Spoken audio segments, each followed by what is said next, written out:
Welcome everybody here to the Rebels Racing Network. You got Pat and Jamie up in the booth from Goat Locker Racing here this evening. We've got the Kidder Farm and Ranch 125 from Iowa Speedway, brought to you by the Thunderstruck Racing League. Here with the Tour Modifieds. Should be a great night of racing. Iowa always provides for some fun racing, some good side by side racing, and this will be the first time I've ever seen the Tour Modifieds here. So I'm looking forward to this one, Jamie. Yeah, absolutely. Looking forward to seeing these tour modifieds get around this racetrack. A little bit longer track than what they normally run on, so hopefully they'll keep it clean and get these click these laps off. And also tonight we will actually get to see a heat race. So far this season, I think there's been like one or two that honestly were maybe done by mistake, but tonight's going to be a legitimate heat race, so that'll be interesting to watch as well. Yeah, here in the Tour Modified series, they cap the field at 20 drivers, so the top 15 make it in on time, and then the rest of the field is set by the heat race. So we'll see that heat race come up right after warm-ups, if I remember the sequence of events correctly. But nice, cool evening here at Iowa Speedway. Outside temperature of 71 degrees, track temperature of 73, so a lot of grip in this track. But as we were watching practice there for a little while, Jamie, and qualifying, some of these guys really having a tough time keeping these cars out of the wall coming out of two. Yeah, definitely. Just about every type of car that runs on this track, you really got to hit one and two correctly, or it's just going to want to push. And I'm seeing the same thing happening with these modified. So hopefully, maybe they were just trying to put down hot laps to get ready for qualifying, and they'll get it figured out before the green flag flies. And one thing to note, I mean, this is an open setup series, so these guys, each and every week they get out here and they, you know, get to tuning on some of these setups. So we'll see a little bit different, uh, racing this evening, and some of these guys will have different setups underneath the hoods of these cars. So it'll be interesting to see how they manage the tires, how they manage the track, and everything like that. But as they are lining up here for our heat race, we'll go check it out, and this will set the starting lineup for the remaining 5 spots here in the field. Yeah, we'll see how many. Well, may actually only be two cars, even though there should be four running this heat race. Maybe the other two are got disconnected or something. Not quite sure, but right now we've got the '04 of Chud Bassett and 35 of Kyle Roberts that are going to duke it out here for 20 laps and figure out who's going to start 16th and 17th. Well, hey, I love Iowa Speedway, and we're going to get to watch an extra 20 laps of racing here this evening, even though it's going to be these two guys battling it out, like you said, Jamie, to see who's going to start 16th or who's going to start 17th. But both of these guys are going to make the field for sure. Absolutely, and it's very important. Those are important starting positions. So, hopefully they keep it clean and don't wreck each other. Love you to death, Magic Mike, but Magic Mike made one of those mistake heat races very painful for us. Sorry you're not here, though. Would love for you to be here, though, Magic Mike. Yeah, absolutely. That was pretty funny. He was the only car in the heat race, and we all told him, "Hey, just go out there and turn you 20 laps. Let's get this over with." But he must have wrecked like 3 times, and we're like, Yeah. "Magic, man, just get around the track 20 times. You're not racing." Yeah, I'm pretty sure he uses fast repairs up in that heat race. Always good. The lights are off on the pace car now, so they should be coming to the green flag here and get this heat race underway. Yeah, we'll have to see. And the green flag is out. We're definitely going to have to see how hard these two guys battle each other if they just try to log the laps here in this heat race. But I don't know. Pride always seems to get in the way a little bit. You want to, no matter if there's 2 cars on the track or 20, you want to go out there and win. Kyle Roberts took to the outside there and is really pulled away from the 4 car Chud Bassett right Yeah, looking at the practice speed times, Kyle Roberts was significantly faster than the '04 during the practice session. So maybe Chud's going to use this as an opportunity to get 20 extra laps of practice here and see if he can't find some extra speed out of that '04. This looks to be Well, we're just going to watch 20 laps of tour modifieds going around Iowa Speedway. Not much of a race. We're 3 laps into the scheduled 20 here in the heat race, and he has already opened up over a 2-second lead over Judd Bassett at this point.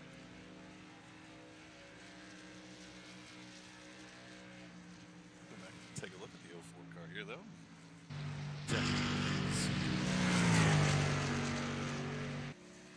Seems to be running about the middle of the track, not really letting that car get out to the wall. Maybe he's just trying to save the car here a little bit, log some good laps, not gotten that car in any type of jeopardy. He's running a pretty safe line.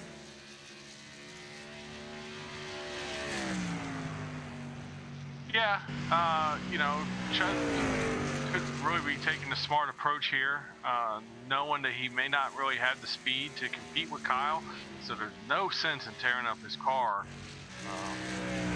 This is really just a formality, so definitely a smart play. Take a look at Kyle Robbins up here, who's now 3.5 seconds, getting ready to complete lap number 6 of the scheduled 20 here tonight in this heat race. Again, I mean, this is a tight battle and a very important battle for 16th and 17th place in the main event at the Kinder Farm and Ranch 125, which will be up right after this is completed.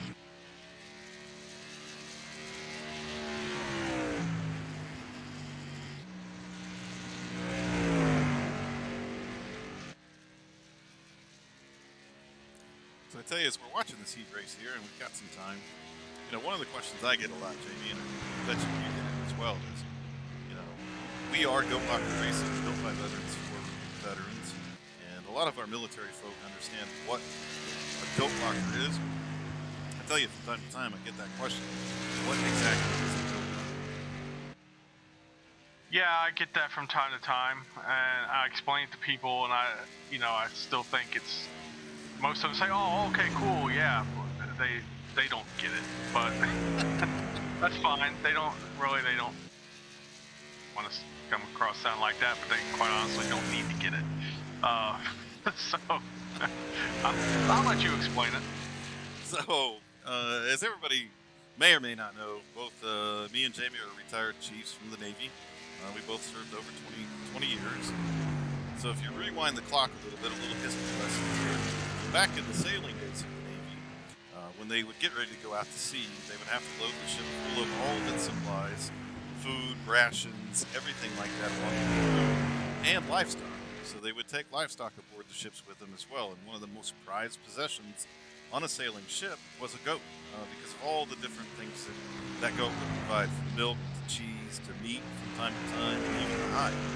So the goats were prized possessions, and they wanted to keep them secure and keep the crews from messing with them. So the senior enlisted aboard the ship would be the ones in charge of actually protecting the goats, and they would actually berth with them and sleep in the same quarters to make sure that the goats were taken care of and that they were kept safe. So those senior enlisted, which was E7, E8, and E9, the top 3 enlisted ranks, became known, and that space became known as a goat locker. So as you fast forward through time, obviously we don't bring live goats aboard ships anymore. None of those types of things, but that stuck. That term, goat locker, and the senior enlisted ranks in the Navy calling each other goats stuck over time. And so still to this day, you will find a chief's mess or a goat locker aboard any ship, or any Navy station. And that's where the senior enlisted guys go to gather together, to exchange sea stories, to just build camaraderie, and quite honestly solve the Navy's problems. So that's what a goat locker is. It comes from the old sailing days of the Navy, but it's still very true to this day.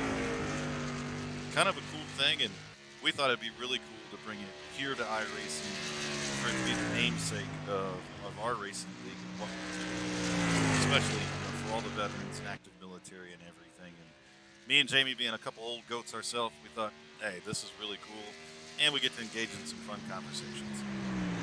Yeah, absolutely. And I know part of that intention with doing this was also to seek out other of our brothers and sisters to join us.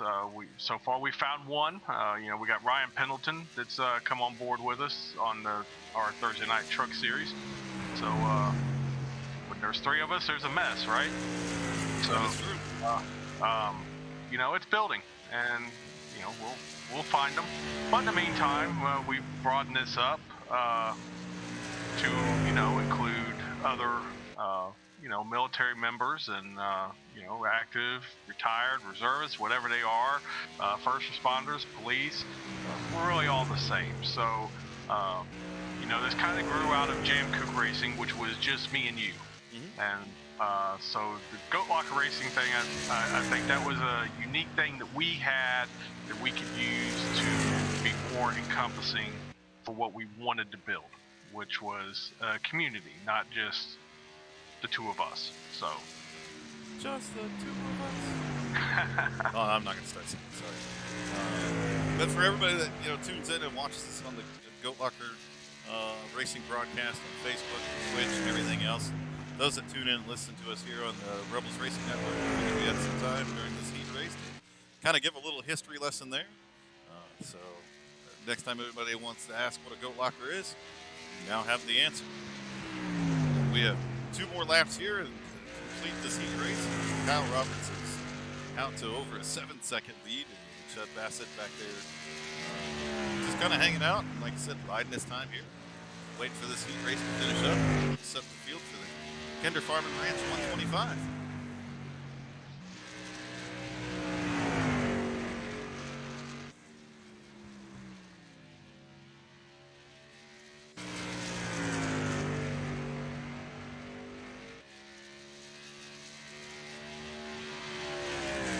we do appreciate Kyle and Chud getting through these 20 laps as quickly as they possibly could without bringing out cautions or anything else. So definitely appreciate it, guys. And get this over with, and we can get to real racing. Yeah, the white flag is out.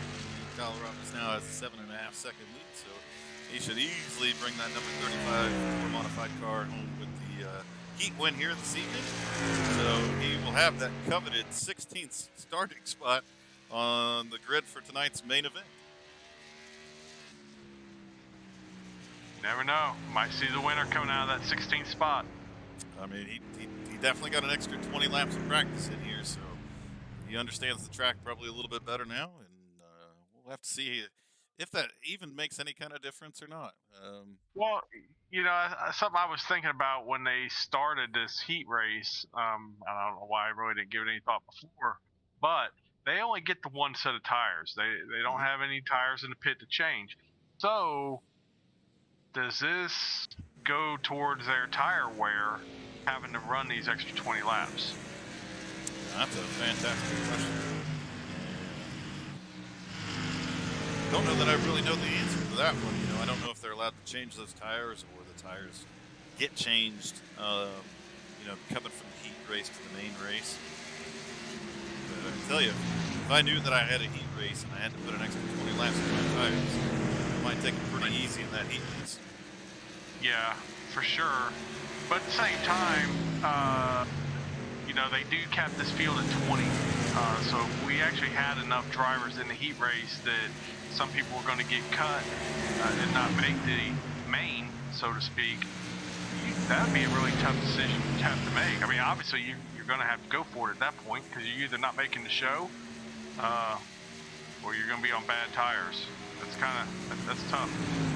Yeah, it definitely makes it interesting. This will be the third night in a row.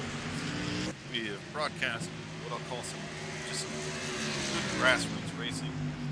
Street stocks on Monday night. Last night we were broadcasting some super late models, and this evening we got the Tour modifieds. And so, when guys go out and race on Saturday nights in these cars, they've got a lot of things to think about. Their equipment, they don't have all the money in the world to put into the equipment. Usually only got a set of tires, maybe 2. So there's a lot of thinking that you got to do when you're preparing for some of these races. Yeah. For anybody that's been watching us during the ARCA races on Friday nights, another thing to consider if you've listened to our Mama Ellingson's short track showcase, a few weeks ago, I talked about how there is a tire shortage for short track racing coming from manufacturers like Hoosier, who are pretty much the sole provider of short track racing series across the country. And there's been a tire shortage at tracks to the point that there's actually been some hoarding going on. So that's a whole other element that you have to throw into the mix. Yeah. There may not be tires even available for you. Yeah, as they're lining up now, we'll go through our starting grid. And Kernan Church in that number 22 car with a 23.966 takes the pole here for this evening, so congratulations to him. To his outside will be Garrett Kinder from Reaper Racing at the number 76. Starting third is Josh the Jet Oswald at number 17 from Fuel Sun Racing. Starting fourth is Tyler Rice in that number 30 from Oval Addicts. Starting fifth is Frank Barbary in that number 25 from Five Kings. Starting sixth is Cody Bowen in that number 78. Starting seventh is going to be Brandon Wallace at number 89 from Double Down Racing. And then starting eighth is Sam Wetstein in the number 98 from Extreme Motorsports.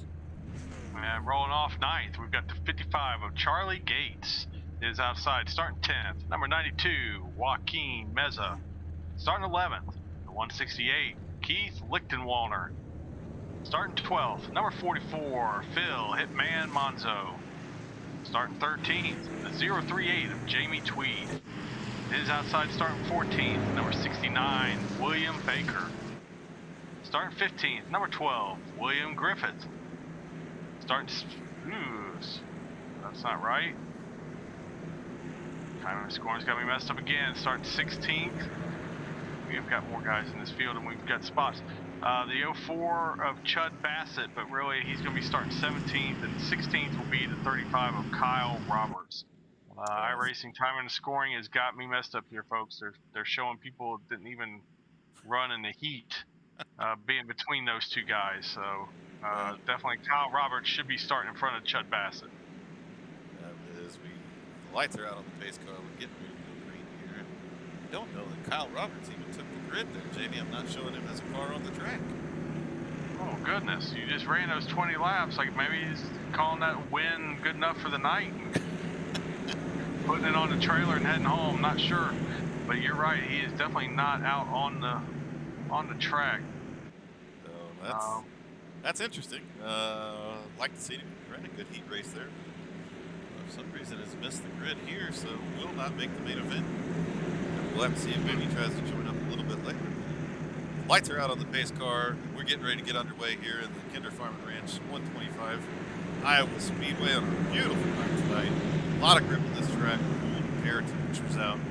And cannot wait to see these cars take the green flag. Green flag is out, and we are underway.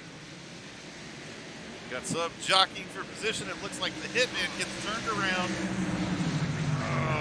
It has crashed already. It looks like they were jockeying for position back here a little bit, and we'll slow it down. And we'll see the Hitman try to avoid Joaquin Meza. And then another car, I can't quite, it looks like the 168 gets into the side of him, and then a few other cars just pile right in there. So tough break. Didn't even make it to turn one.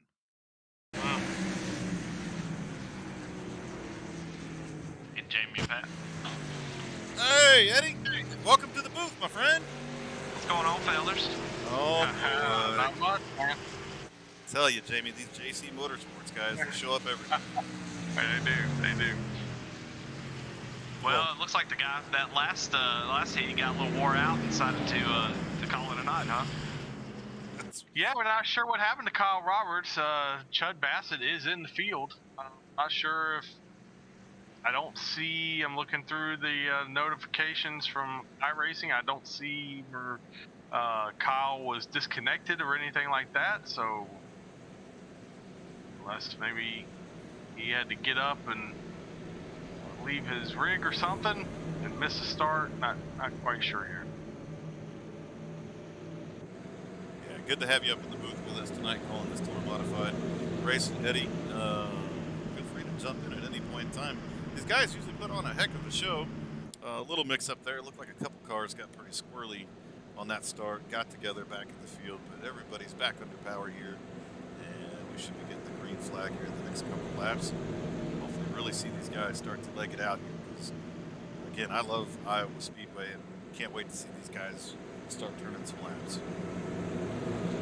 Yeah, I think these tour mods are really, really fun to race. I think a track like this really complements the way these cars drive really well.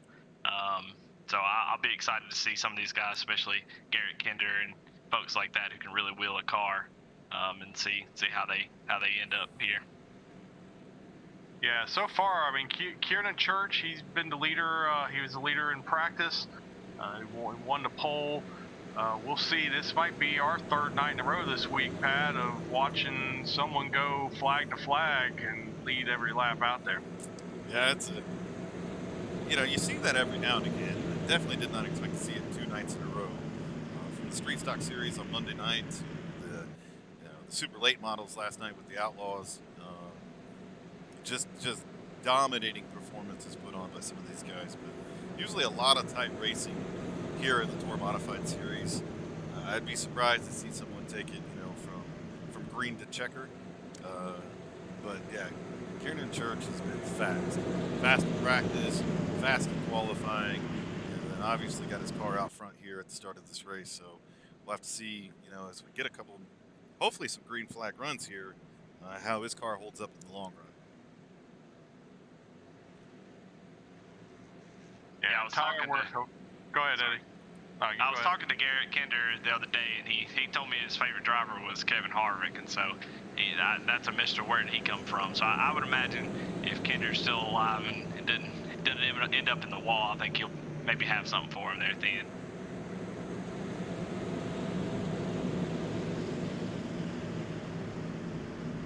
Yeah, I mean, Kinder always, he's one of those racers, and we've watched him in many different series, and obviously we've raced against him in a few different series. He's a guy that I can vividly remember earlier this year, Jamie, losing to him in Iowa after I absolutely dominated that race. Led like 120 laps of 150, but we got into a real long green flag run at the end. Here he came and took that win away. So he's definitely a guy that knows how to take care of his equipment and be there in the long run. Yeah, if I remember right, that was a race me and him kind of got together a little bit and sent both of us to the back of the field. And I tried to follow him through to work my way back up the front. I couldn't keep up with him. I mean, he cut through there like it was nothing, and got up there and was in contention and took the win at the end. But he definitely does a really good job of taking care of his stuff, and that's important here in a series like this when there's no pit tires in the pits. So you got what you got. You have to take care of them, and they're going to get you to the end. So if you want to win, you better have some left. I say all that to say, Kinder, I still owe you money. I'm gonna get my payback from that one. That was a gut-wrenching race for me. I mean, to lead that many laps. But I mean, congratulations to him on that win. He definitely went out there and earned it. But don't think I forgot about that one, Kinder. So we are getting ready to get back underway here in the Kinder Farm and Ranch 125 from Iowa Speedway. Green flag is out. Kearney gets a great start in the number 22 car. Garrett and Josh and Jet Osborne are going to battle side by side right now for second place. And Jet being down there on the inside, I imagine. Oh, and the Jet gets a heck of a launch coming out of the Jet and Kinder made a Kieran and Church sandwich, and one of them two are going to lead this next lap. Kieran and Church is going to owe you one because you talked about him and he got split roasted there at the end. Jamie started that. I mean, he was like, hey, maybe we're going to see it for the third night in a row. So, Kieran, that was Jamie. That wasn't me. Sorry, Kieran. Kieran now has lost another position and in danger. He's going to fall back to at least fifth here. Now, he may be playing it smart. Maybe he's got his plan and he's just conserving tires and letting these guys go use theirs up right now. So, we'll have to see how this works out for him. Well, I think maybe he watched that last heat, and I think he was actually surprised that there were more than 2 cars, and I think he was just so surprised by there being 10 other cars behind him. I just don't think he was ready for it. Could be a little bit of that as well. So the two of them, Josh and Chet and Garrett Kinder up here, still battling running different lines, and you can definitely tell that the Jet's a short track racer. He kind of enters a little bit more shallow into some of these corners, and keeps it down there on that line. And Garrett Kinder now is trying that same move as he plants his car on the yellow line down at the bottom and pulls up side by side with the Jet as they continue the battle for the lead here at Iowa Speed. This is a great battle. I really like to see them get up on it and have different lines. You know, I don't know much about these cars, but I would assume that you know, being able to get that right rear kind of sticking out a little bit coming off the corner like Garrett Kinder would, will burn that right rear off, but it'll save that right front and maybe having some extra entry later on in the run. These cars. Yeah. Go ahead, Jamie. I was just going to say, and you know, these cars, the line here is definitely a little different with these modifieds than what we would see with, you know, the Cup or the Xfinity or the trucks. You know, the bottom is definitely not the place to be in those cars, but here it seems to be working out fine and the preferred way around this track. So check that. Kieran Church, he is settled in 8th place right now. So I'd have to imagine, like you were saying, he's probably playing a little bit of a tire conservation game. Because we saw him at the top of the speed charts to practice and qualifying and everything else. I'd have to imagine this is pretty intentional for him to drop back in. Yeah, Kinder going for the lead here. And clears him. We'll go back and as the Jet sends it down in there a little bit deep. And it ain't over yet. No, it does not look like it's over quite yet. And we've got Cody Bowen sneaking in the picture as well. Yeah, got his napkin down his shirt, got his fork and his knife, man. He's ready to eat them up. I love it. Now, these two up front have been battling hard against each other. It doesn't seem like either one of them is really going to give much space or just kind of ride in line. And so that is definitely drawing some other cars in as that 78 car continues to make gains on those front two drivers. And if Kieran's in tire-saving mode, this is exactly what he wants to see. You know, he doesn't want those guys to just ride up there. He wants them to battle and use their stuff up so that it pays off for him later in the race. As we've now completed 17 laps over scheduled 125 here this evening. Thanks to everybody that tunes in on the Rebels Racing Network. And obviously, everybody that tunes in Go Lock Racing.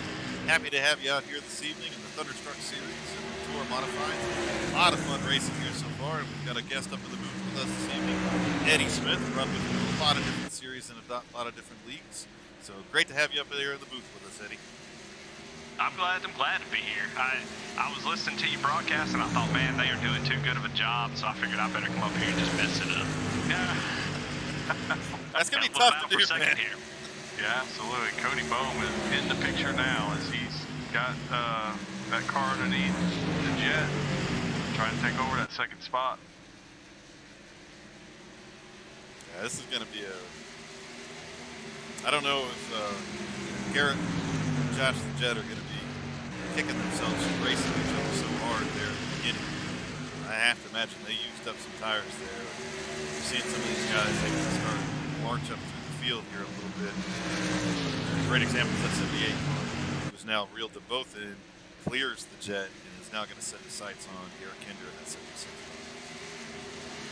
And let's not forget about the 12 of William Griffith, who is up 10 spots from his starting position. He started 15th, he's now up to 5th. And he's within 2 seconds of these leaders, so he is definitely coming to the front. You can't ever talk about Griffith without laughing. You see the picture that pops up on his driving profile. And I think we asked about it last week when we interviewed him. There's a picture of him outside the barracks at some point in time. It is quite common. Wearing his, what are they? The BCGs? Yes. How did I forget that? Yeah, and for those that you don't know what BCGs are, those are birth control glasses. Oh, as Griff gets into the side of the 29, turns him around, so Frank Barber goes spinning down the front stretch, still gets it straightened out, and we are under yellow. Jamie, we got to stop talking about people. They get in trouble. I know. Kieran goes to the back. I'm talking about, Griff here, and Yeah. he gets inside of somebody. But to finish that story, BCGs are birth control glasses, and those are the glasses the military issue you. And the reason they're called birth control glasses is if you're wearing them, You Well- ain't got to worry about nothing. you ain't got to worry about nothing because they are ugly. And William Griffith. Oh, okay. So Kyle Roberts kind of got an answer to our question. He's actually running race control right now. Oh, So William Griffith has been given an EOL penalty for that incident there with the 29. not really sure why these guys are driving down to the Why? grass. Maybe just Why? for fun. They try to cool off the tires, I guess. Some of that night dew on the grass.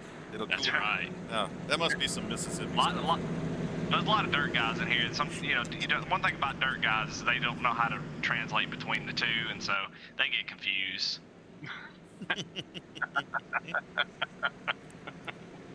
Yeah, William Griffith, before that wreck, and I know he probably hates to see that EOL, but he was the fastest man on the track the last couple laps there. So he was definitely running down. So he's gonna be in trouble. He's gonna have a long way to go, but he's gonna have to make up a lot of time now.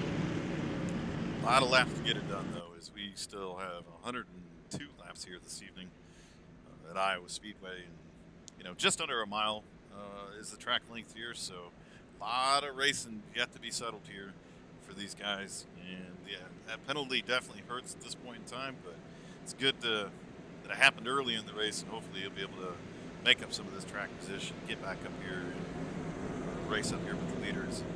I think last couple of races, Jamie, we've seen Griff kind of do that. He will start in the back, or start somewhere in the back, and slowly but surely, by the end of the race, we're talking about him being up in the top 3. Yeah, for sure. He's definitely been putting some solid runs together lately. Just needs to maybe clean up the mistakes a little bit, but because that's what kills you, right? I mean, he just showed that he was probably one of the strongest cars out here on the track, and then self-inflicted wound sends him back, and now he's got a lot of ground to make up. A lot of great racing here this evening. It was a lot of fun watching these top 3 drivers, especially top 2 drivers there for a while, of Garrett Kinder and Josh Jet Oswald, mixing it up with each other. Neither one of them wanted to run behind the other one and swapping back and forth, and that drew that 78 car Cody Boehm in there. And I think we're going to see a lot more of that as the night goes on, and some of these guys are going to realize they're going to have to take it easy on these tires. There is a lot of racing here this evening. No, you brought them, you got to burn them up. That's what I love about short track racing. You gotta get down there and you gotta get with it. They're here to race. They spend their money on those tires. You gotta use them up. Oh, maybe not on lap 25 though.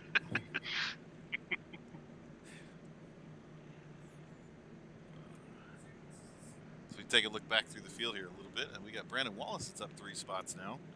Sam Wetstein, always usually talk about him at some point in time, but he's up a handful of spots at this point in time, solidly in the top 5. Looks like Phil the Hitman Manzo is recovered from that, the start of the race there, and finds himself sitting in 7th position. Kernan Church, he's sitting back there in 11th position, so not real sure what's going on with that number 22, or if he's playing a little bit different strategy right now. Again, watched him a lot in practice and saw how fast he was. I can't imagine this is anything but strategy on his part. Lights are I out. think, Go ahead. I think when you're that fast, you can afford to kind of just really take it easy, let some guys go, just wave at them as they go by, and you got a lot of confidence in your car and your abilities. You can definitely manage that. Lights are out on the pace car. We're looking forward to make that hard left going down the mid lane. We'll get back under green here. As the jet gives Garrett a little tap there. And the green flag is out. Garrett gets a pretty good start there. Cody not quite greatest of starts as he's going to find himself side by side with the Jet. We'll have to see if he's able to keep that car hooked up on the outside there. Sure did. I was really kind of going and counting that off because he's going to be in third place, but he got a good run off the two. They were power down that straightaway to stay even with the Jet as they come through 3 and 4 back to the start-finish line. I'm just holding my breath right now. These top three guys are really mixing it up.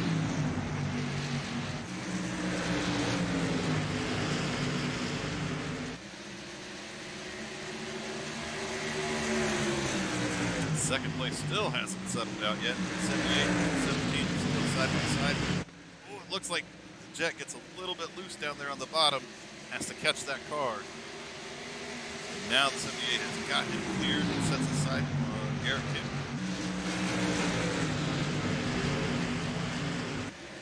That's going to put Brandon Wallace up to the bumper of the Jet as they come down the back stretch. 78 car, he is fast. He's definitely got that car hooked up. Don't see him chasing it nearly as much as some of these other guys are right. Yeah, I think he would already been in the lead. He got pinned behind Garrett when he was fighting with Josh, and just couldn't get a good run that he could use. And once he finally got clear to him, he's all over Garrett. I think it's only a matter of time. That 78 car is really looking strong right now.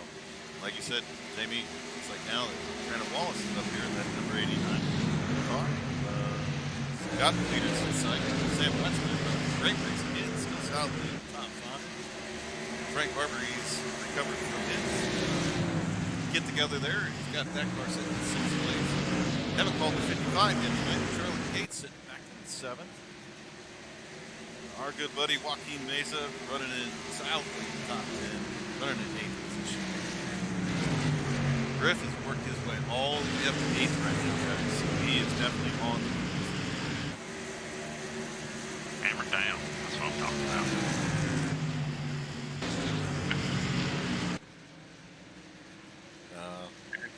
Cody Bowe continues to stalk Garrett. I mean, he's looking for a way. He's been searching high and low, seeing a way to find a kink in that armor to get by him, but looks like maybe he's going to try back in the corner up and get another run here through 3 and 4. Possibly try to get him on the start-finish line. I saw him. Go ahead. I saw him drive down deep in the corner a couple times. I bet he kind of heated that right front off. Need to back it off just a little bit for a few laps and set him up again. That's really great racing. Again, like you were saying, Eddie, we're seeing him make another charge to the rear of Garrett. I think it's only a matter of time. He's going to be able. He's just got to figure out a way to get by him. Garrett might have opened the door right here as he stays a little higher through 1 and 2, but he still pulls away. He sets it. That's okay. Yeah, Garrett's in a tough spot. It's always tough because you want to look out your mirror, but that's the worst thing you can do. You have to run your own race. You have to run the pace that you wanted to set and not alter your lines or change that up. You know, that you get out of your line, run the line you're not used to. He's going to have a good run on you, and you're pretty much going to give it up. So it's tough. Yeah, same token for Cody Bowe. I mean, he has to realize that he is faster than Garrett right now. So, but you know, we're lap 37. Still a long way to go in this race. You got time to be patient here. You know, I wouldn't do anything to jeopardize the wear and tear on my car, or you know, it's going to get Garrett here going into turn 3. See if he can hold him off coming to the line. He just did not quite complete that slide job there. Garrett beating back to the line and will retain the lead for that lap. But looks like Cody Garrett got a crossover. Sure did.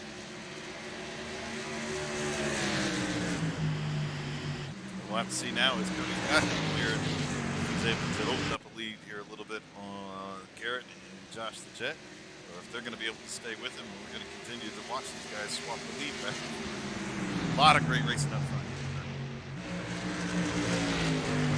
Well, I don't know how y'all feel about things, but whenever I'm racing, it's always easier to be that second place car than it is to be the leader. As the leader, you have to make the decisions on where you're going to brake, where you're going to gas it up. Garrett, now he's got somebody to chase, he's got somebody to outbrake, and a lot of times that can be an advantage. Trying to get back by. Oh yeah, for sure.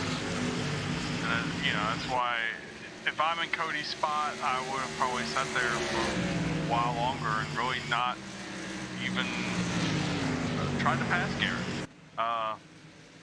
Let him set the pace, and like I said, you're faster than him. Save your stuff.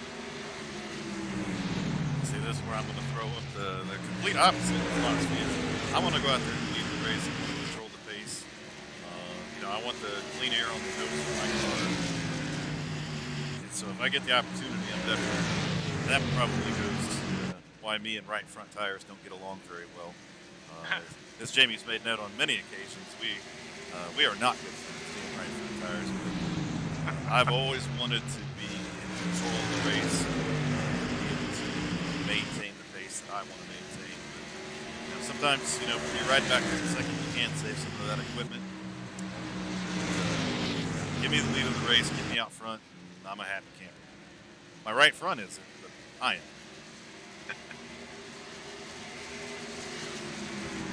Well, old Griff, he's done got back into the top 5. We're over here just blown away by this race up front. He's just motoring by folks. Yeah, and once again, he's going to have to get around Frank Barbary. We'll see how that works out this time. Frank's probably not happy with the way the last incident turned out, so we'll see if there's any favors returned. We'll watch it here for a little while. I think both these drivers will give each other plenty of space.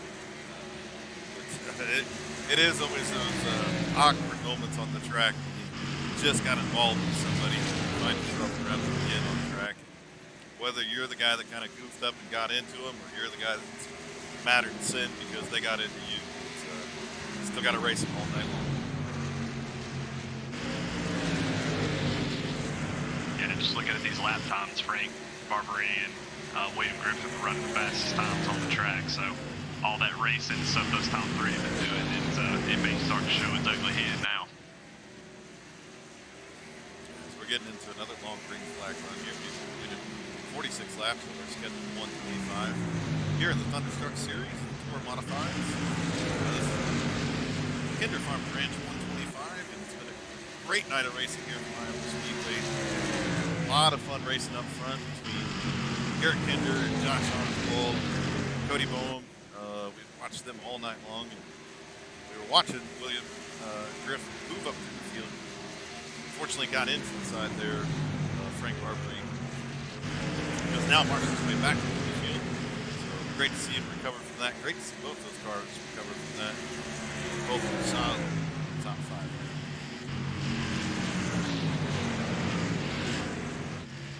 I tell you guys, sorry, I tell you fellas, still not real sure what's going on with Kieran Church. He still finds himself back there in 10th position. Really hasn't made a whole lot of headway one way or another. You would figure if he's saving those tires, it would start to show up a little bit more. And you can see him moving out to the field 7 seconds back from our leader right now. Yeah, he's a good bit off the pace too. He's about 2 or 3 tenths slower than what the top 5 at least are running. So he's playing either a fuel strategy game. I'm not even sure. I think they could probably make it on fuel. I don't know. You guys can tell me, but he's a little bit off the pace. So I don't know what he's doing. Yeah, if I remember right, we ran the first few races of this season with these guys, and I don't think there's any reason to pit unless you got to get damage repaired. I think that's the only time you're going to pit. So they should have enough fuel to get to the end. Now, granted, those are on short tracks, so with this one being over a mile, I don't know. We'll have to see. But I can't imagine those pit stops being very efficient, even if you're just taking fuel. So, yeah. I'm looking down pit road right now. They ain't but one guy in one pit stall, so. As he continues to work his way up through the field here a little bit, but again, off the pace for the leaders, but he does make the move around the 89 car of Wallace. Himself up in the 8th position. Joaquin Meza now finds himself up in the 6th position. So he is steadily kind of moving up through the field at this point in time. He's up 4 spots from where he started.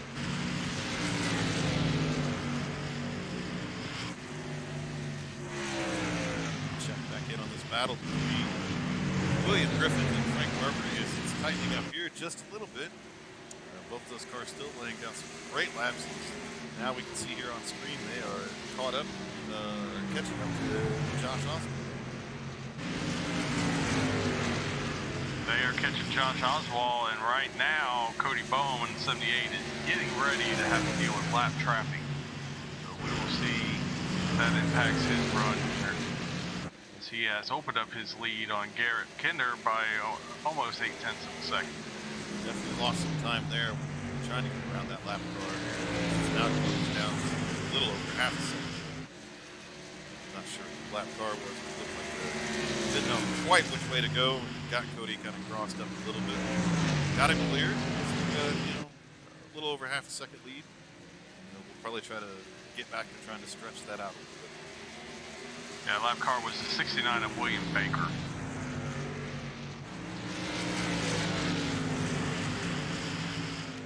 Now have 11 cars in the lead lap. So a couple cars that look like they're out of the race right now. Tyler Race is still showing it.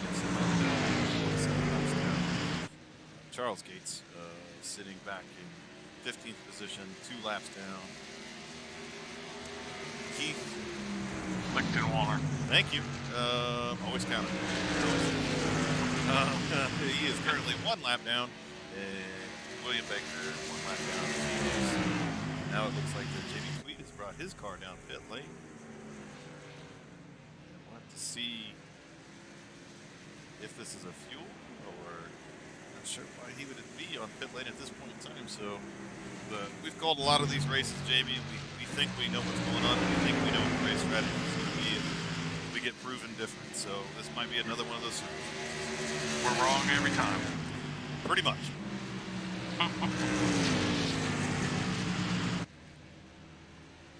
I'm really interested in this William Griffith, Frank Barbary race back here for 4th. I think William has been faster than Frank for a while now, but I just wonder y'all's opinions. Sometimes it's better. I feel like William was just kind of waiting because he saw that they were catching Josh. And you don't want to get battling side by side and lose that advantage that you got, because both of them have run Josh down at this point. Yeah, I think that's probably definitely part of it right now. They are making better lap time leaders. Slowly both of them working their way up the field. As now we see Frank Barbary hold the inside of Jet, heading off into turn 2. So let's see if they can't make quick work of him and continue to move up through the field.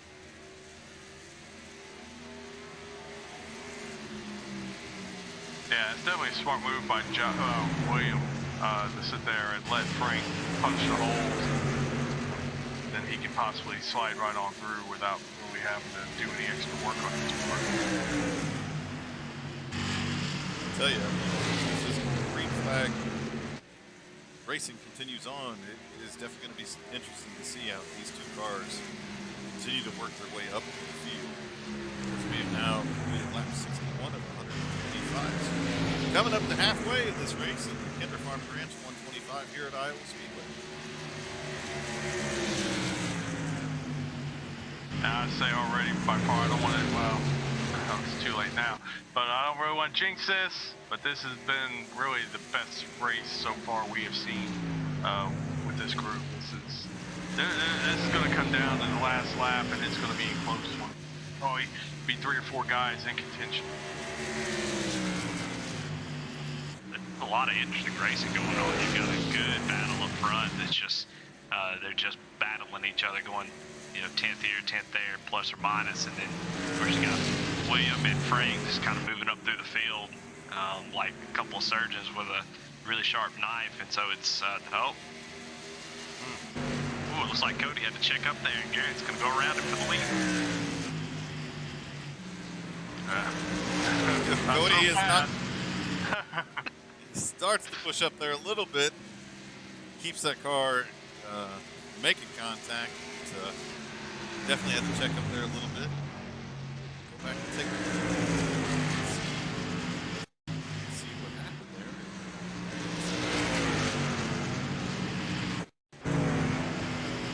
Yeah, it looks like he gets down on the apron there just a little bit. Car gets loose, has to check up. Eric Kinder is there. At the same time that was going on, William Griffith was looking to the inside of Frank Barbary, trying to make a move there. Well, let's spot back to the Jet right now. No, he is got him cleared. It looked like there was a little bit of a challenge there. He is pulled away by probably at least 3 cars at this point in time. Sets the sight back on Frank Barbary as they continue to make up time on the leaders right now. My goodness, this is a blast. Oh, and they are not done with each other. Cody down on Wow. the apron, and that car is going to get extremely loose. Going to lose a whole lot of time to Garrett there and have to try to calm those tires back down and make another charge at him. This is really allowing Frank Barbary and William Griffith to pull up.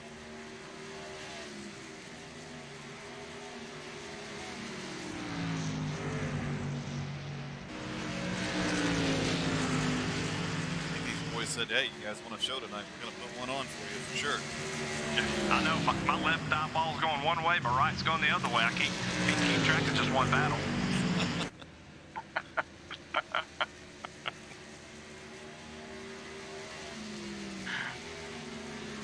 So continue to battle up front. Back to the field here a little bit. Don't want to take our eyes off the lead here.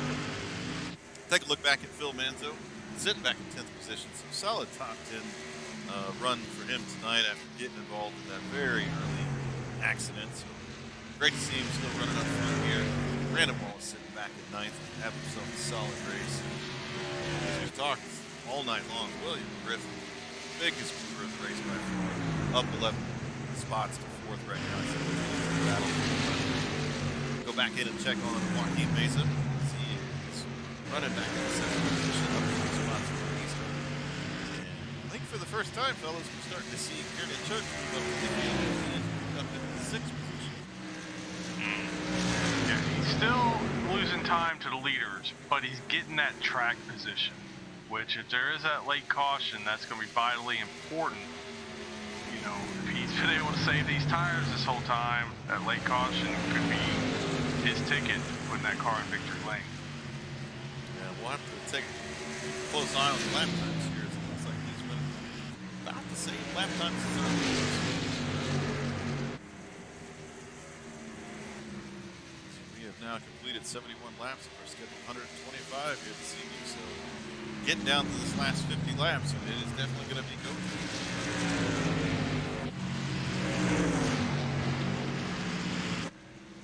So we head back out front. Definitely see the race for the lead has not slowed down whatsoever. Cody Boehm in the number 78 is pulling right back up to the bumper here.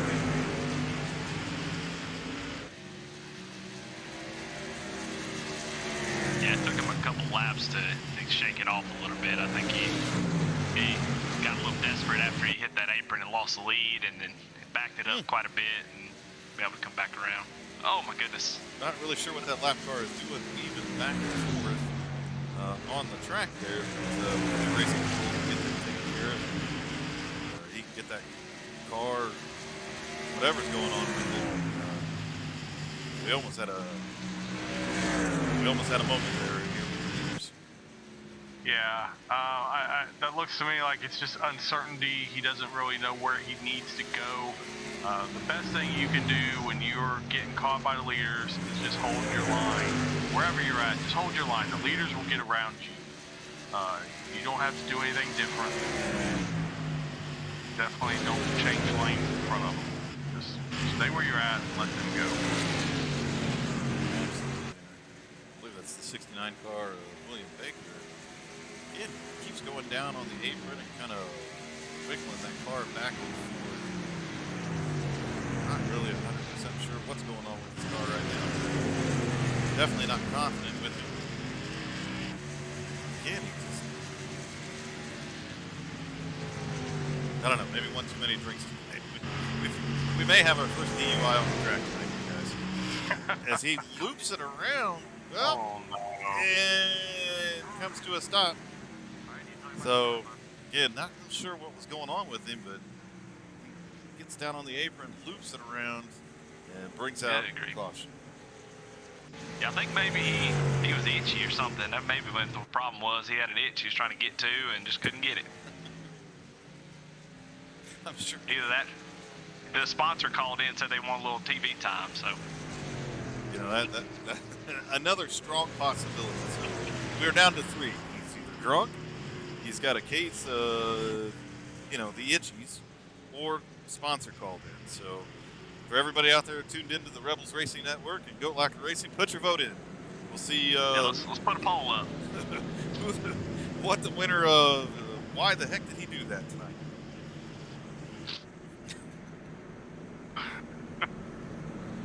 This broadcast is getting out of control. Yeah, look who's in 3rd. Wasn't going to take him long as Griffith looks like the cars are going to come down pit lane here, so they must need fuel. So all our leaders bring their cars down pit road. We'll watch the battle here as they come off pit road.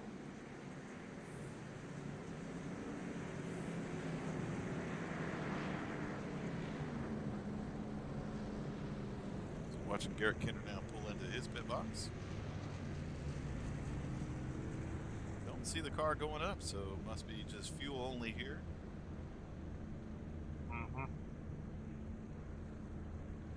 They've gone 78 laps so far, so William Griffith is gone. He is left pit road, and he is followed by Garrett Kenders. He's still on pit road at this point in time. The Jet is left pit road, so not real sure what Garrett. He continues to sit on pit road. There comes Cody Boehm as well, so I'm not sure if they changed tires or why they were there on pit road so long. They might have a set of tires in the pits considering the length of tonight's race. Not real sure, Danny.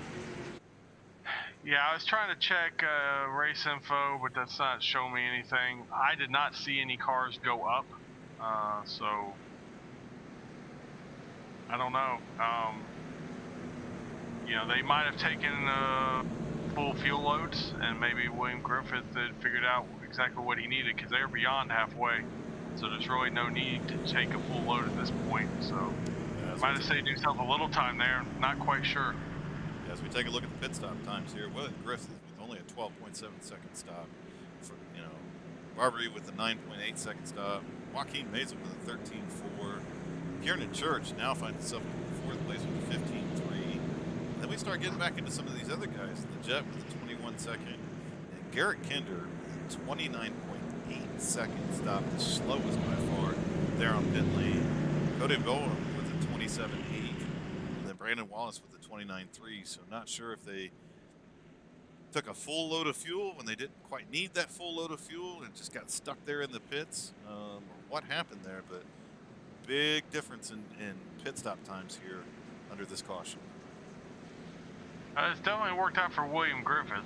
Now, that might be bad news for the rest of them because when he gets that clean air out in front, it might be over with.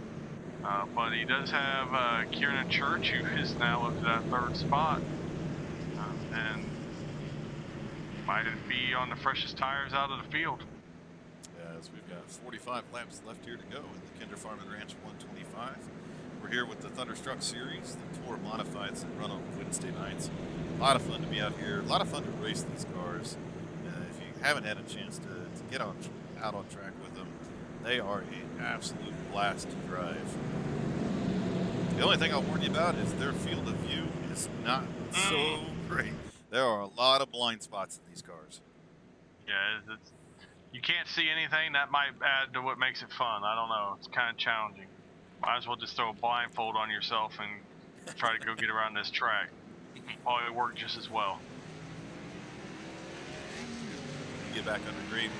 We'll jump in car with one of our leaders and kind of show what we're talking about. These Tour Modifieds, the way they're built with the roll cages that stick out and how low they sit to the ground, and of course that engine sitting there with your air cleaner sticking up through, that creates a lot of blind spots on these cars.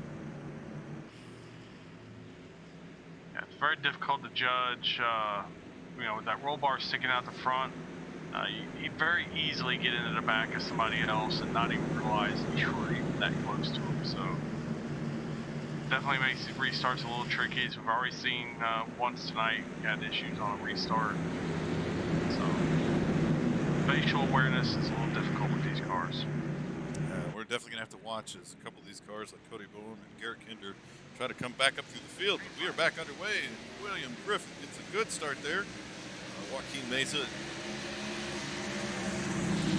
out to the outside right now as now some Kinder turns down on the inside. Watch as some of these guys try to make it up to the field as Cody Bowen is trying to cut up to the field right now. It's going to be a telltale on what Kiernan's really got. Is he as fast as we thought he was? Or is he just going to fall back again? He definitely doesn't really have enough time to make up if he falls back to the back of the field like he did the last go-around.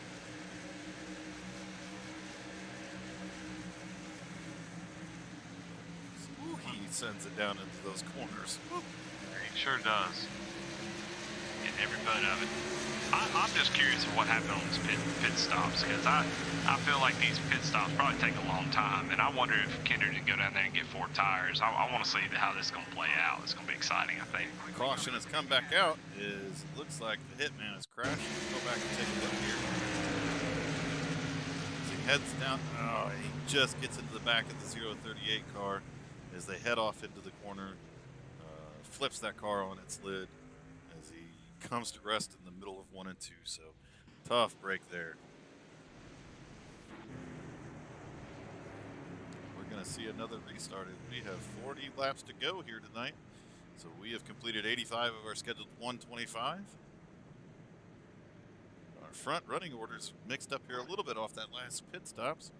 Some guys spending almost 30 seconds on pit lane, and while some were sub 10 seconds. So that's why we're seeing guys like William Griffith, who's been strong all night long, has recovered really well from that penalty earlier in the race for getting into the side of Frank Barber. Yep, Frank Barber there. Thanks, Jamie. Like I said, always got my back. And so we'll have to see. And guys like Cody Boehm that was running up front all night long. Garrett Kinder spent a little extra time there on pit road. We're going to see if they're going to be able to work their way up through the field.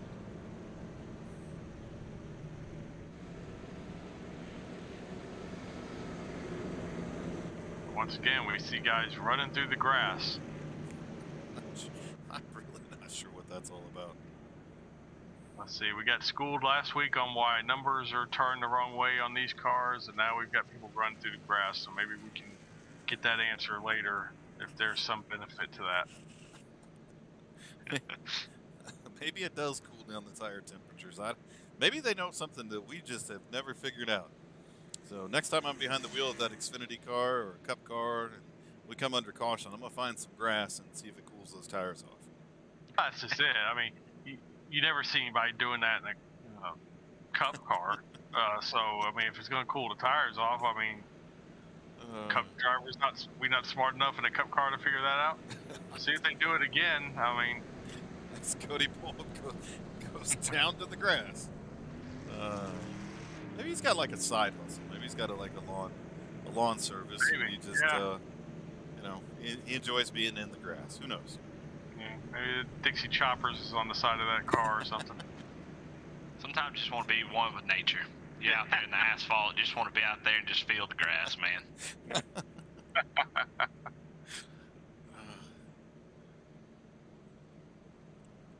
A lot of great racing here this evening from Iowa Speedway. Expected nothing less than that. This is a great track to come to. A little less than a mile here. I think it's about 9/10 of a mile. And it has really provided for some great racing in these Tour modified cars. As we talked about a little bit earlier in the broadcast, they're definitely running a little bit different line than what you would see maybe out of the top 3 series in NASCAR, where you see a little bit higher line, especially coming through 3 and 4. But these Tour modifieds have been planted on the bottom all night long. We've seen some guys run that middle line, Eddie, and get good runs off the corner. But it seems those are only 2 lines. We haven't seen anybody try to run way up top. Yeah, I just don't think you can get that good enough run off the corner. I think the way these cars, they want to be right around the bottom. I've seen most of the guys make speed. Cody driving real deep into the corner, getting on the brakes and getting a good run off. So I think at the end of the day, I think you're gonna want to be on the bottom.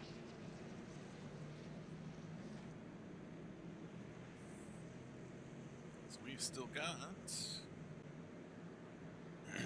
10 cars on the lead lap right now. We got a handful of cars a few laps down. But 10 cars still up here battling it out for the win tonight. Great field of drivers out as we got to see the heat race earlier this evening, 20-lap heat race between a couple different guys. So not often we get a chance to see some of that grassroots racing, like heat racing before the main event. So really cool to see some of that. And we'll have to see again as these cars are going to line up 2 by 2, getting ready for another restart here. If guys like Cody Bowen and Garrett Kinder are able to work their way back up front and have anything for Griff, as we've seen him strong all night long.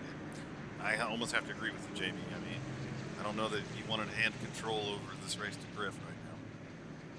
Yeah, no, I think he's going to get this restart, take off, and he's going to get checked out. Can't say enough for him. He's up 13 spots from where he started. Can't say enough about Joaquin Mesa having a heck of a race tonight, sitting in second position, up 9 spots from where he started. So, phenomenal run for a couple of these guys that started back in the pack. Love to see him up front here, and hopefully these guys will both be able to stay in this top 3 and bring them home with some podium finishes. Yep. Hungry hippos behind him. That was a fun game when I was a kid. Not that it isn't as an adult either. And we're back under green now. Griff gets a great restart for a modified car. Joaquin Mesa now finds himself under fire from Keenan Church. He's going to have Cody Boehm coming up to his rear bumper.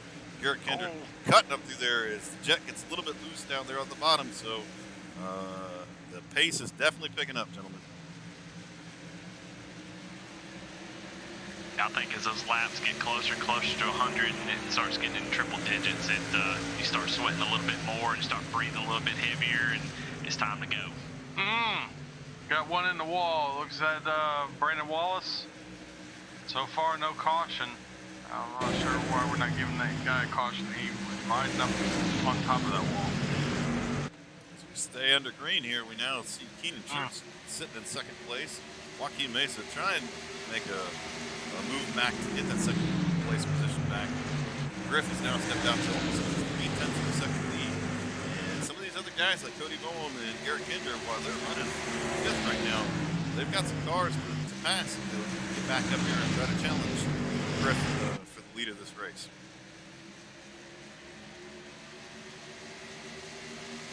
Yeah, that's a tough break for Brandon Wallace. That was not of his own doing. He was hit, sent into that wall. He's now showing a lap down, so back to take a look and get that caution. See what happens. I can take a look at this 89 car. It's a 98 of Sam Weston, which just drives in a little deep, gets into it, and sends him up to the wall. Tough break for Brandon there as he slides down on the inside. So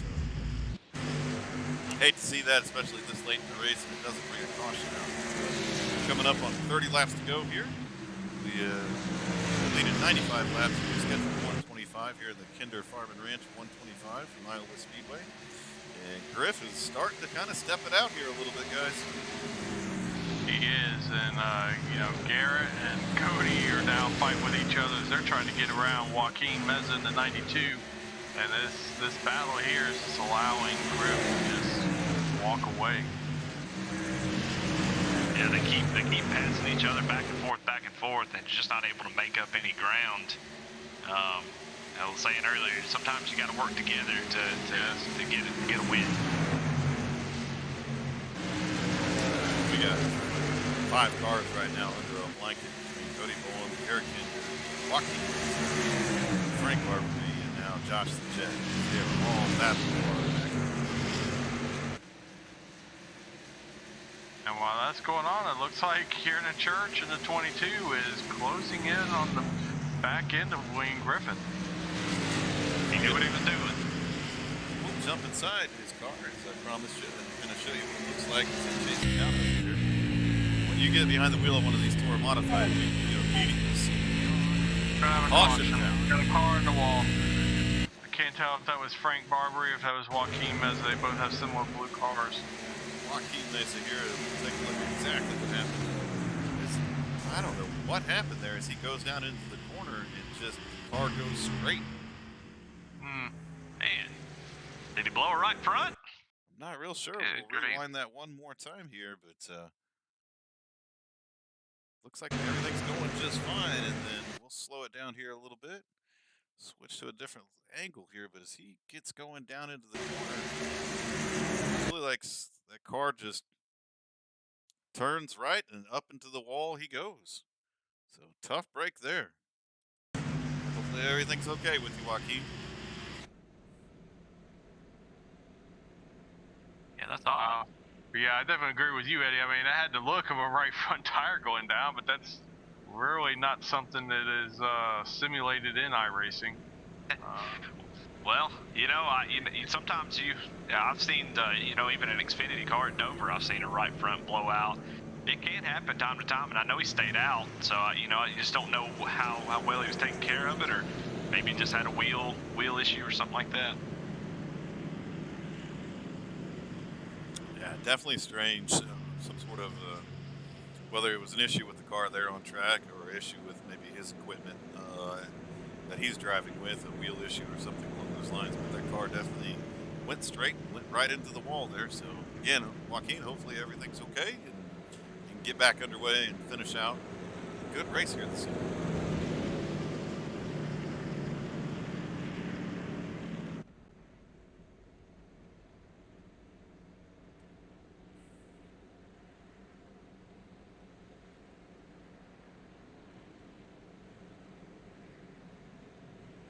This is that's what I love about these group of guys is you think about these official races. Sometimes you can't make 2 or 3 laps, running by yourself without a caution, and then you get in here and these guys are running. I mean, these guys are running as hard as I've seen people drive, in iRacing a long time. This is some awesome racing, and people are able to race each other clean and have some long green flag runs. So it's really, really fun to watch. I always have a blast with some of these races. These guys over in Thunderstruck always put on a good show. I tell you, Jamie, some of the best races we're able to broadcast and be able to call from the booth are some of these short track series, these Tour Modified, Street Stocks, Super Late Models. I mean, they are a blast. And these guys always put on a great show. Yeah, and you got to include the ARCA cars in that as well. The cars that are not as easy to drive as, NASCAR, the 3 NASCAR cars, They usually typically put on a really good show. Oh yeah, that ARCA series on Friday night's always a blast as well. Those boys really do put on a show. We talk about it week in and week out, and how incredibly difficult it is to wheel one of those ARCA cars around. I'll say it time and time again, put me up behind the wheel of a truck, an Xfinity car, or a Cup car, before you put me behind the wheel of one of those ARCA cars. I mean, you really got to be a driver. Same could be said here with these Tour Modifieds. I mean, your driving skills really show up in some of these different series because it's less of the car and it's more of you as a driver. Yes, for sure. You really got to have a good command of that loud pedal. That's my favorite one. Yeah, throttle control with these cars is essential. Same in, ARCA car. Those cars want to get so loose off the corners just by design that you've got to be easy on that throttle. You can't just mash it when you want to mash it, or you're not going to be going straight for very long. As the lights are out on the pace car, we're going to line it up 2 by 2. Now we see Cody Boehm and Garrett Kinder are going to be in 3rd and 4th position. So lining up right here behind Kieran Church and William Griffith. So they are definitely in position to strike now. Well, 23 laps to go here when they take the green flag. Still a lot of racing left here to settle this out, but it's going to be real interesting here to see. Again, we watched Griff come up through the field a couple different times here this evening. Now he's got command of this race. We'll see if anybody's going to have it, be able to challenge him or Kieran Church now that finds himself up front for the win. The pace car is off. Green flag is out. Griff gets a pretty good start here. Keenan Church is going to find himself coming under fire from Cody Bowman for second position. Cody again gets a great start. He seems to perform really, really well on those cold tires. He's able to find grip with some of these other guys can't. He is all over the back end of William Griffith right now. And we're going to see a little bit of a crossover here as he tried to cut off Curtin Church there. It just wasn't able to, and he crossed him up. And now the two of them are going to battle out for second place. I'm going to have to hold my breath here for a moment. They brought Garrett right along with them. And while this is going on, William Griffith is stepping out just a little bit. He's looking at that mirror and saying, please keep it up, boys. Keep fighting. Yeah, I'd be begging somebody to pass that yellow car. Cody, he is so fast, man. He is driving the wheels off of it. This is right here what I want to see. I want to see something between me and that yellow car. Oh, he gets down on the apron and he is dirt tracking it right now. Oh, and Frank Barber. Wow. Oh. No caution as of yet. And we stay under green as Cody Bohm loops the car around as he gets on the apron. Collects up Frank Barbary there. We stay under green with 20 laps to go here in the Kinder Farm and Ranch. 125 from Iowa Speedway, but this is definitely mixed up the front running order now. My goodness. I think I put the curse on him that time. Man. Garrett Kinder has now gotten around Kieran Church, take over second place. He finds himself 7/10 back from William Griffith. We'll see if he's got enough time left to make that gap up and make a pass.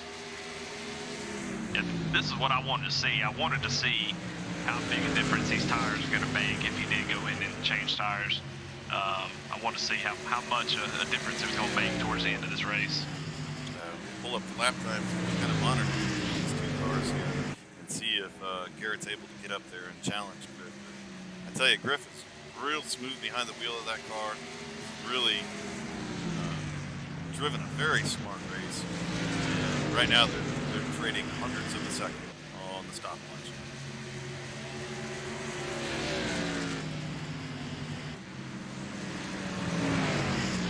Try this one more time here. We'll go behind the wheel of our leader this time. We'll see it from his vantage point. Again, as you look at these tour modified cars, you've got a very narrow window that you get to look out of. You can see the air cleaner right there up your way, and you can also see our leader here, Griff, coming up on a couple lap cars.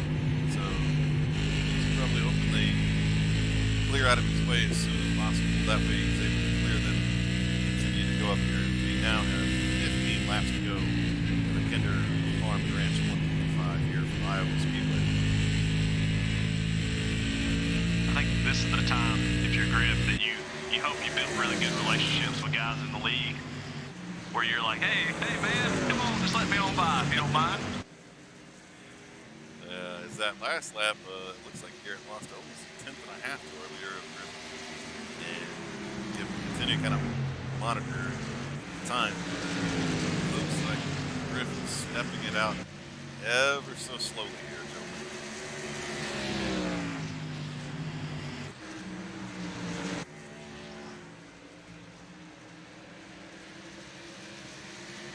Check the time from the line here again.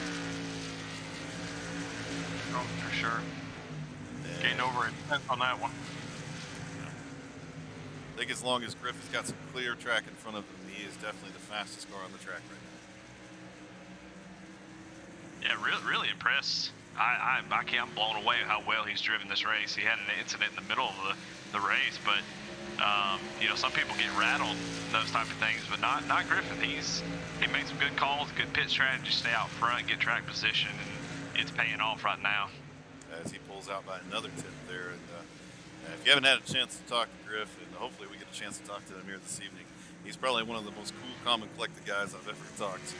So I'm sure behind the wheel of that car, he's just counting the laps right now, but running a pretty smooth race. And continues to build on his thing.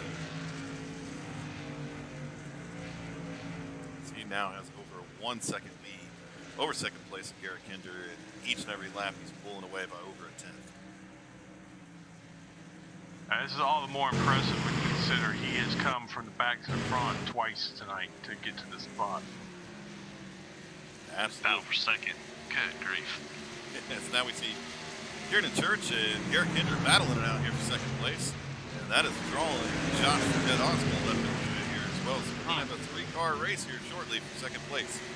Now the power move by Kieran Church around the outside to get that spot from Garrett.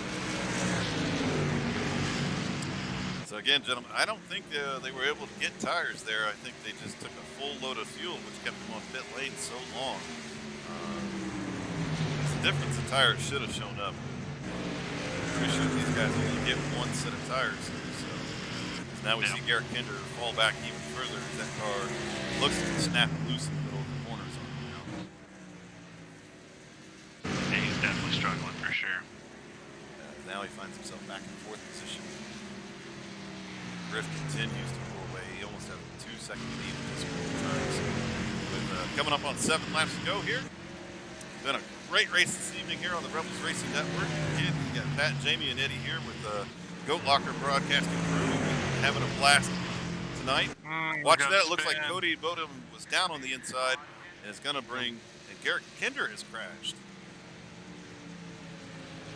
Go back and take a look at what happened to Garrett Kinder here. I thought that was Cody Bowen, but Garrett sends it off into turn 3. That car gets extremely loose on him, loops it around, and comes to a rest there on the apron. And Cody Bowen in front of him had also wrecked.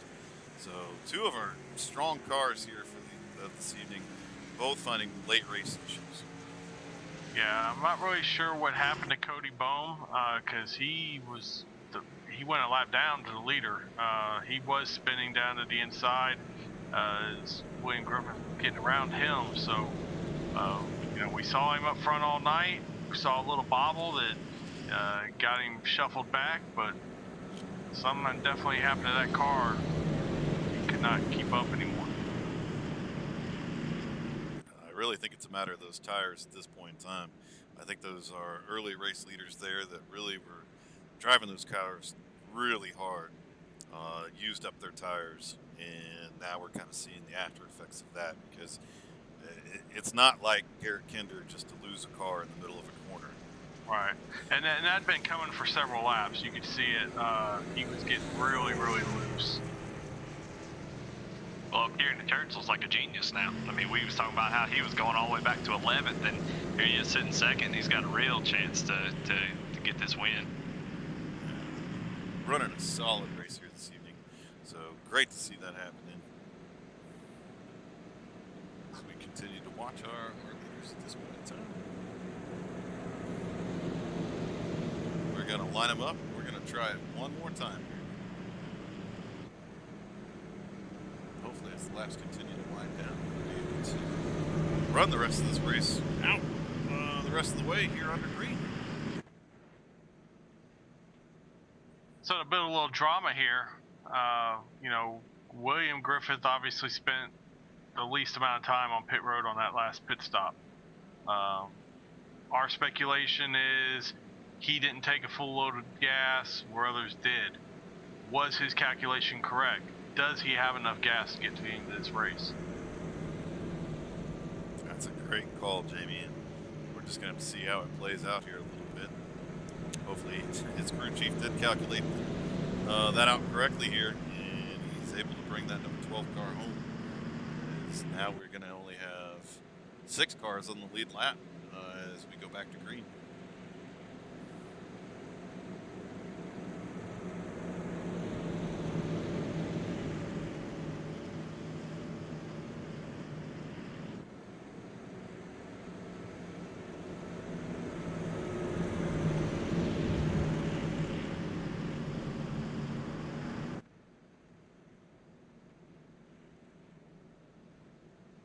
for not much fender space and whatnot, there's some good-looking cars out here. Really, really nice paint jobs. Yeah, these guys really do a good job. Some talented painters in here for sure. I don't know if some of these guys are paying for these schemes or what, but they've definitely got some nice ones. Yeah, I know Jet paints all of his own cars, and I've complimented him a couple different times. He always brings some really good-looking cars to the track. Love the numbers that he's put together on the side of them. Garrett Kinder, I know, does a lot of his own paints. Big fan of pink for some reason. That's a real hot pink car here. But he always brings some really cool paint schemes himself. So, these Tour Modifieds are really cool. Somebody let him get a hold of spec maps, so now it's all metallic pink. Yeah. Yeah, I'm with you. I like Josh's big numbers. He definitely has a short track style. Him and Kinder seem to do about the same.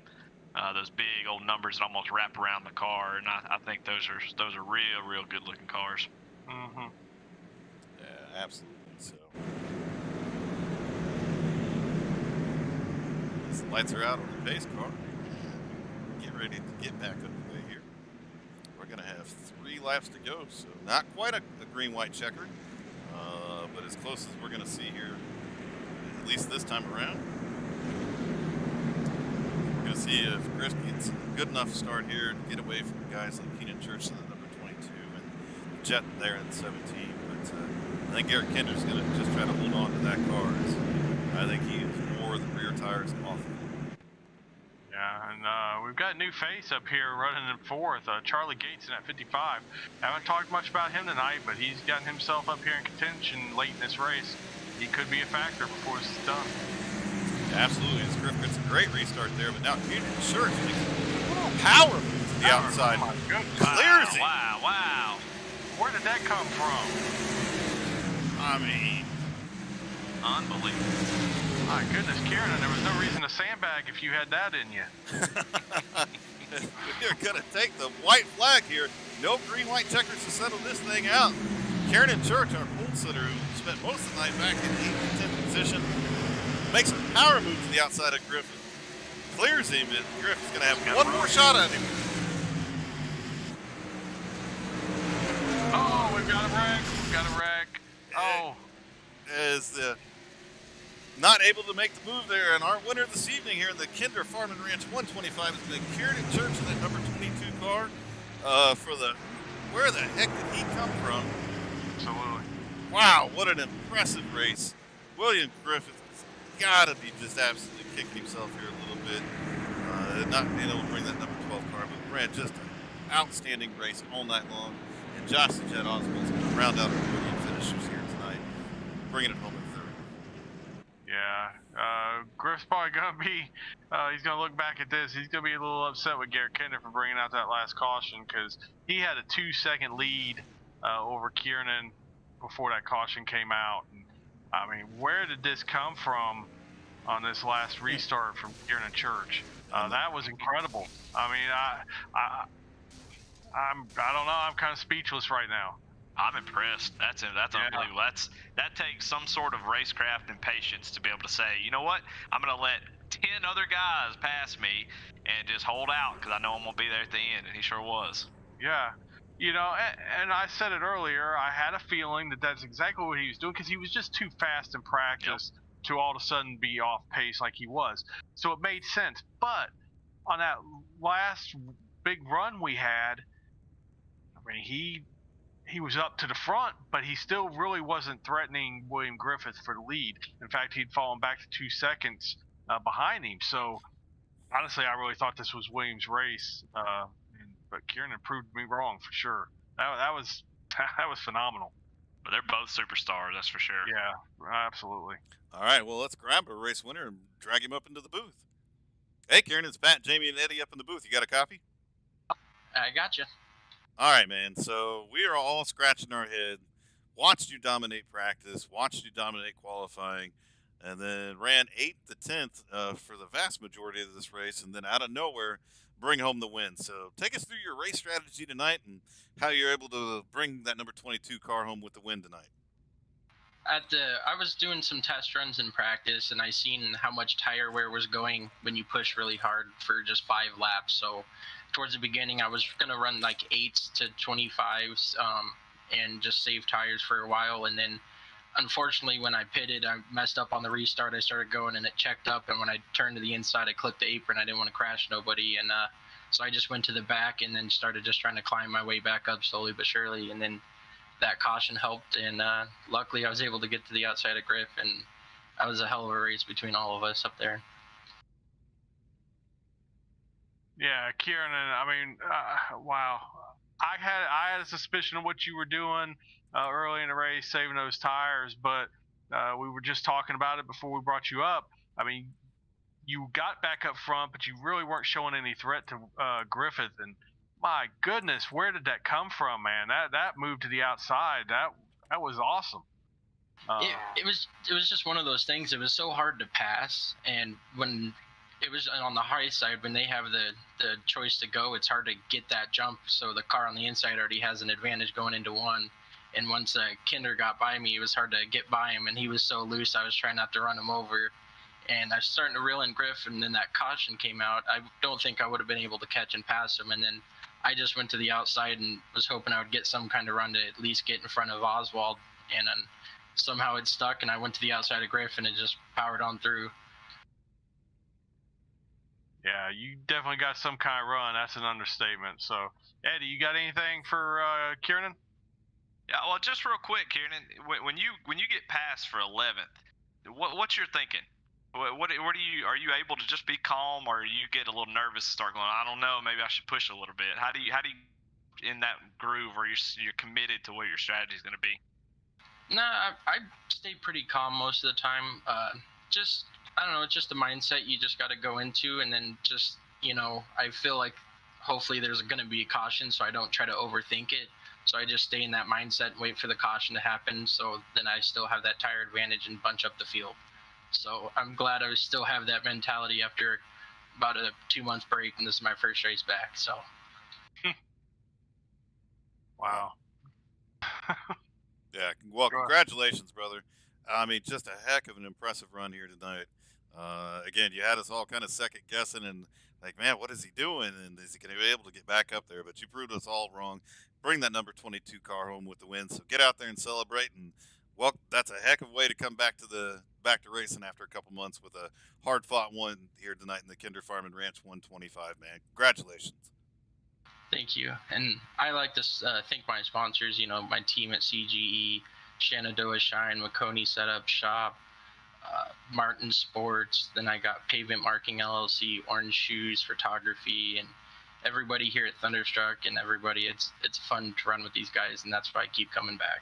It's the guys that make it fun. Hell yeah, man. Well, congratulations again, and hopefully we'll talk to you soon. All right, hopefully. Have a good one, guys. Yep. All right, man. Well, I mean, we thought that's what he was doing, and apparently that's what he was doing. But again, I don't know that I have that kind of patience. He's cool as a cucumber. Yeah, I've been nervous as all get out. But he made it work for him. So let's grab our second place finisher, William Griffith, and talk to him. Hey, Griff, it's Pat, Jamie, and Eddie up here in the booth. You got a copy? Yeah, I got you guys. What's going on? Well, I mean, we're just hanging out. We figured we'd just bring you up here and talk to you for a little bit. Not that, a race just happened or anything like that. Yeah, well, heartbreaking at the end there. Yeah, man, I can only imagine. I mean, we commented a few different times there, Griff, that watched you come up through the field, got that one incident, got into the line penalty there, worked your way back up through the field. Great pit strategy, got you up front, had a 2-second lead when that last caution came out. But man, take us through your race. Very impressive run tonight, and how you brought that car home in second place. Yeah, well, it was, man, setup was crazy, but it was really, really good on the long run. And I came into the pits there after that EOL. I was like, well, we're going to have to stop for fuel. And I almost got in, I filled it all the way back up. And then that second caution, well, when we all came back down, I only took like 5 gallons. So that's why it put me up front. And It was a good run. Everybody's tires were going like really, really bad. I don't know how mine weren't as terrible as some of them, but it was really just focused, and the setup was really, really good tonight.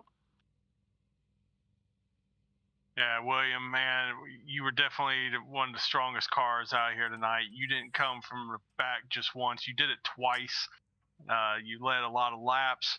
You had a 2-second lead when that last caution came out, and I definitely know that was heartbreaking. So, you gonna have a meeting with Kinder and tell him not to bring out any more cautions when you got a lead like that? I mean, I should, I need to. We need to go into the team chat and have a little discussion. Take him out behind the woodshed, maybe. Yeah, no, it was a great race, man, and Kieran at the end, he told me on that last caution, he said, "Hey, man, I'm catching you like a tenth," and I was trying to, not really play games on the restart, but not jumping at the same time every one, and man, he got me on that last one though. My heart legitimately came around me, and I just got on comms and said no. So. Eddie, you got anything for William? No, Griff, y'all pretty much covered it all. But man, good job, good race. I know you didn't want to finish second, but man, it was awesome watching you do it. So it was really impressive. Yeah, I appreciate it, guys. Yeah, it was probably the best one so far this season. Yeah, all right, man. Hey, you got any sponsors you want to thank? Shout outs? Yeah, just Magic and Hitman and Joaquin for sponsoring the series, and Kinder Farm and Ranch 125. We had a good one. All right, brother. Well, congratulations getting on the second place finish. Always good talking to you. Tough pill to swallow, man, but again, hell of a race tonight, bro. Yeah, thanks, guys. Yeah, you can hear it in his voice there a little bit. That's got to be heartbreaking. We've all been there. Well, maybe not Eddie. Maybe not Eddie. Eddie wins everything. No. But we've all been I know there. that heartbreak. Yes, sir. I was sitting on my roof Thursday night. I know that heartbreak. So let's grab Josh the Jet Oswald there and talk to him and see how his night went. Hey, Josh, it's Pat, Jamie, and Eddie up in the booth here this evening. You got a copy? Yes, sir. I got you guys. How you doing tonight? Pretty good, man. Well, you guys put on a heck of a show here tonight in the Kinder Farm and Ranch 125. Great night racing here at Iowa. We saw you battling there early in the race. You and Garrett Kinder went back and forth for the lead, and then a couple other guys would move to the front. So kind of take me through your night and how you brought that number 17 car home in third place. Well, in the beginning, I just wanted to test and see what it could have, because we had an issue with the setup that was built that we shared with everybody. And right before the race, Kinder and I kind of each built the setup and sent it out to everybody. Said, here, this, because the cars were just snapping and spinning out the second you would get to corner entry. Nothing you could do about it. The cars would bottom out and spin around. So the setup was kind of unknown. So I wanted to see what it had early on, and then I just wanted to settle in because the track was eating the tires up pretty good. I mean, I think my right rear had 8% at the end of the race. Wow. So it was just a matter of, and at this point, I'm trying to points race, just keep the car from getting wrecked and stay in front of who I need to stay in front of to maintain my point lead. So just giving a lot of give and take throughout the night. I mean, if I had a little more right rear tire at the end, I probably would have tried a 3 wide with Griff and Kiernan just to be interesting, but there wasn't enough tire to do it. It would have taken all three of us out. So third's fine with me tonight. Hey, Josh, man, congratulations on the third place finish. It was a strong run up front all night with that battle. So what did you think of that move Kiernan made there on William for the win? Did you see that coming? Yeah, I knew the caution wasn't Griff's friend. I mean, I was pulling for Griff, it was just fun, pulling for Kiernan too. We're all buddies, and I knew Kiernan early on in the race was running really slow laps just to kind of save tires, and it definitely paid off for him. I haven't had a modified race yet where it really wore these tires down this bad. So I knew he had the best tires and the best shot of making that move happen. And I knew he was going to go for it, and I really wasn't surprised when he pulled it off. I know Griff was heartbroken, but it's the way it goes sometimes. Josh, this is Eddie. I just had a question for you real quick about those tires. And you were one of the few that were up there at the front battling it out, and you were still up front at the end of the race, where some of the guys kind of faded up and the guys who were saving kind of moved up to the front. How do you go so fast at the beginning and still be able to maintain it towards the end? Very carefully tonight. I mean, it was the cars were getting really snappy on entry, and the guys up in the top 5, we were just kind of hanging on. I mean, I did start to save probably around lap 20. I started just letting the guys that were up in front of me go, and guys that caught me, I let them go by, just to kind of preserve, because I was the way, like I said, I haven't had a track eat modified tires up like this, so I'm glad I had that 8%, and after the race, Kinder said he would have killed to have 8% on his right rear. Ooh. All right, well, Josh, any sponsors you need to thank, shout outs? Same as every week, I'd like to thank, Magic Mike Motorsports.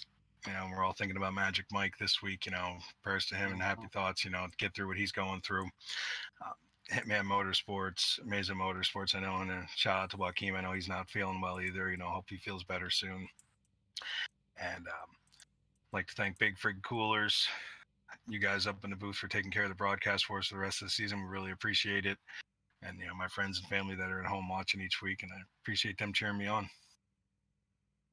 Great race tonight, Josh. Always good to talk to you, man. You guys put on a heck of a show here tonight at Iowa. So congratulations on that podium finish and maintaining that points lead. And we'll see you next week, my friend. Absolutely. Looking forward to it. Bristol, baby. All right. So great night of racing all the way around, guys. We'll pull up our final results from tonight's race. As I say that, it doesn't want to pull it up. Maybe we took too much time talking to everybody. But the ticker was going across the top. You gotta love it when that happens right there. You're like, hey, I'm gonna pull this up for the audience, and then it's like, nah, no, you're not. You got ticker back now. Yeah, ticker's back up and running, but so you kind of see the running order. But great night all the way around. Talked to top 3 drivers here tonight, and everybody we talked to, and from what we saw on track, it came down to tire saving, Eddie. Yeah, I was, we just wondered what Kieran was doing, and he knew exactly what he was doing, and you have to have that restraint to be able to hold back, let others go, and save those tires. And like Kieran, he had the right strategy. Worked to perfection. Oh yeah, maybe if he doesn't get that last caution, he don't pull off the win. But still, I mean, he had it at the end when he needed it, and that was a fantastic. I still can't get over it. I'm gonna have to watch this again. Unbelievable. Yeah, just absolutely unbelievable night of racing, and that move that he made there at the end, when he, for the most part of the night, had us scratching our heads and wondering what was going on. But definitely had a plan, and again, congratulations to him on the win. So as we sign off here this evening, again, thanks for showing up on the Rebels Racing Network, and thanks for everybody that tunes in on Goat Locker Racing. As we always say, built by veterans for veterans, and we're out there supporting all our veterans, active military, police officers, firefighters, first responders, and everybody that supports us. Thanks, Eddie, for coming up in the booth and being our guest here this evening and calling the Tour Modified race. And thanks to all our great sponsors out there like Jam Printing and Promotions, Gill Insurance Advisors, Tracks for Vets, everybody from Travis Lee Creative and G2G Trailers. Just awesome stuff, man. So tune in tomorrow. We've got a great race ahead of us tomorrow. We're calling it the Race for the Hat. We got our brand new hats in at Goat Locker Racing, and we're going to give one away free tomorrow at Nashville Super Speedway. So practice will open up at 7 p.m. tomorrow, and we will broadcast the race starting at 8, and we're going to see who brings home the win and brings home that new Goat Locker Racing. So thanks, everybody, for tuning in, and we'll see you next week. Or tomorrow. Not next week. Tomorrow. I'll get it right. I wear a large, by the way. We'll make sure we get you hooked up, Eddie.